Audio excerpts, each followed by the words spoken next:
Sir আমাদের manual গিয়ারের গাড়িতে গাড়ির গিয়ারগুলোর পরিবর্তন করার নিয়ম। গুড, খুব সুন্দর একটা প্রশ্ন করছেন। আমাদের গাড়িটা তো স্টার্টে আছে, এদিকেও দেখতে পারেন আপনি যে গাড়ি স্টার্টে আছে, যে সব কিছু ঠিক আছে। আমাদের রায়হান ভাইয়া ড্রাইভ করতেছে, উনি প্রশ্ন করছে যে গাড়ির নিয়ম মানে গিয়ার পরিবর্তন করার পদ্ধতি কী বা নিয়মটা কী বা কীভাবে গাড়ির মানে গিয়ারগুলো আমরা পরিবর্তন করব। অ্যাকচুয়ালি আমার গাড়ির এই যে গিয়ার লিভার, হ্যাঁ হাত দিতে পারেন, এই যে গিয়ার লিভার মনে করেন যে আপনি কোন নিয়মে করবেন, ফুল ক্লাচ চেপে ধরবেন। এখন ফুল ক্লাচ চেপে ধরে 1 নাম্বার গিয়ার দিলেন, কেমন? 1 নাম্বার গিয়ারের পরে আপনি কি করবেন, এখন গাড়িটা মার্চ করবেন, ঠিক আছে, মুভ করবেন। তাহলে মুভ করেন। এখন আপনি দেখেন যে আপনার কিলোমিটার যে কাটা, কিলোমিটার যে কাটা, এই তো কিলোমিটার কাটা কি দেখা যায়? এই যে কিলোমিটার কাটা এখন কততে আছে? 0-তে আছে, তাই না? এখন আমরা গিয়ার দিছি কয় নাম্বার? 1 নাম্বার।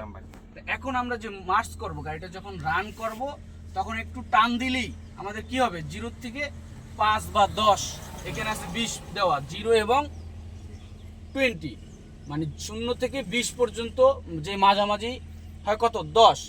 তা আমাদের 1 নাম্বার গিয়ার দিয়েছি আমরা, এখন টান দিব, টান দিলেই যদি আমাদের 10 পর্যন্ত উঠে যায় বা 5 উঠে যায় বা 10-এর একটু বেশি কম হলেও সমস্যা নাই। গাড়িটা যখন রান হবে তখন আবার আমরা ফুল ক্লাচ করে কি করব, 2 নাম্বার গিয়ার দিয়ে দেব, ঠিক আছে? 2 নাম্বার গিয়ার দেওয়ার পরে আবার গাড়িটা টান দিব, আবার অ্যাক্সেলেটর দিব, রেস দিব। টান দেওয়ার পরে আবার যখন গাড়িটা 2 নাম্বারে দেওয়ার পরে টান দিব, দেখা যাচ্ছে এই যে 20 বা 20-এর উপরে আমাদের স্পিড হয়ে গেছে। 20-এর উপরে যখন স্পিড হয়ে গেছে তখন আমরা আবার ফুল ক্লাচ চেপে ধরে কি করব, 3 নাম্বার গিয়ার দেব, 2-এর থেকে 3 নাম্বার দেব।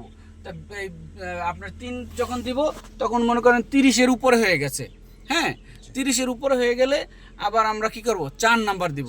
4 নাম্বার আমাদের মনে করেন টয়োটা গাড়ি, নিশান গাড়ি, এগুলার বেশিরভাগই 4 নাম্বার অথবা 5 নাম্বার গিয়ার পর্যন্ত থাকে। তাহলে আমাদের টপ গিয়ার যদি, লাস্ট গিয়ার যদি 4 হয়, তাহলে 30-এর উপরে গেলে আমরা 4 দিয়ে চালাইতে থাকবো। যত স্পিড দিব ততই আমাদের গাড়ির গতি বাড়তে থাকবে, ঠিক আছে? ওকে, থ্যাংক ইউ।